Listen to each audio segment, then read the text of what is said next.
In 1984, someone threatened to poison candy across Japan. Then he told the police exactly where to find it.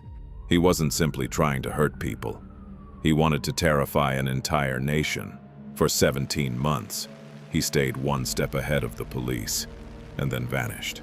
They called him the monster with 21 faces. To understand how one mysterious group could hold an entire country hostage, we have to go back to one rainy night in Osaka, March 18th, 1984. Two masked gunmen broke into the home of Katsuhisa Izaki, the president of Glico, one of Japan's biggest confectionery companies. They tied up members of his family, then dragged Izaki, still naked from his bath, into a waiting car, and disappeared into the night. The kidnappers demanded 1 billion yen and 100 kilograms of gold. It sounded impossible. But 3 days later, something went wrong. Izaki escaped from the warehouse where he was being held. No ransom had been paid. The victim was alive. And the police thought the nightmare was over. They were wrong, because the kidnappers weren't finished with Izaki Glico. They were about to change the game completely. Weeks later, Glico began receiving threats. Then came the letters, but these weren't ordinary ransom notes.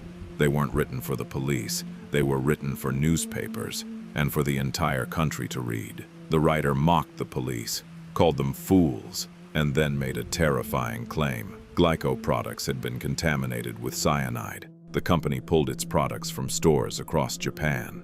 Sales collapsed. Workers lost their jobs. And suddenly, a box of candy wasn't just a box of candy anymore. It was a question. Is it safe, or is someone trying to kill you?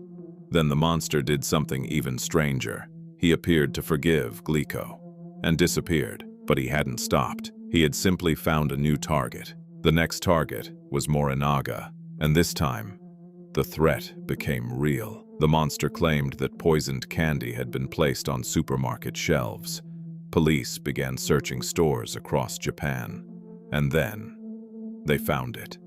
Candy containing lethal amounts of cyanide. But there was something almost impossible to understand. Some of the poisoned packages carried warnings. Danger. Contains poison. You will die if you eat this.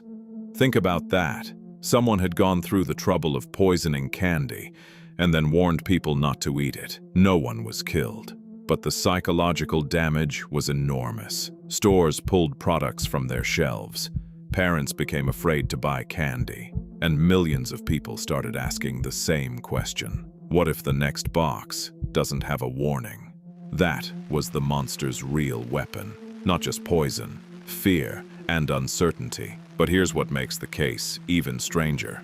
If the monster wanted money, why did so many ransom drops end with nobody collecting the cash?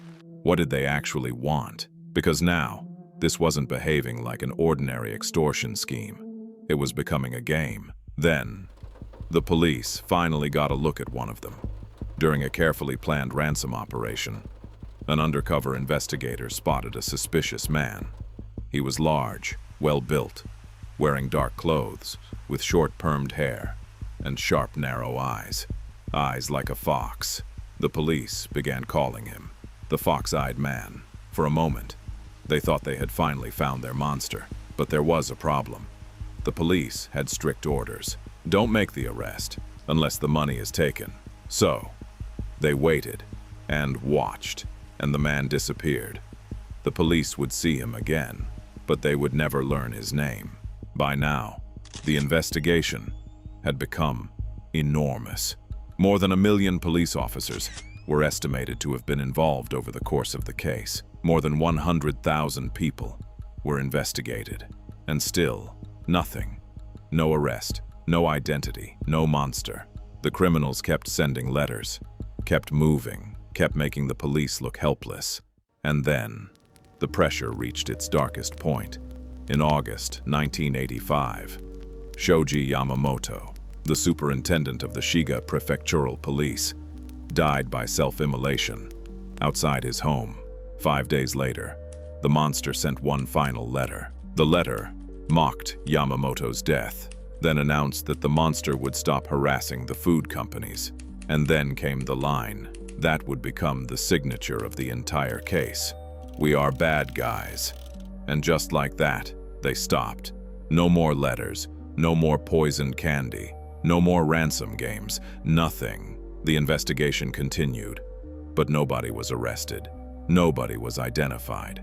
And the monster with 21 faces simply disappeared. By 2000, the statute of limitations for the attempted poisoning crimes had expired. The case was officially over, but the mystery wasn't.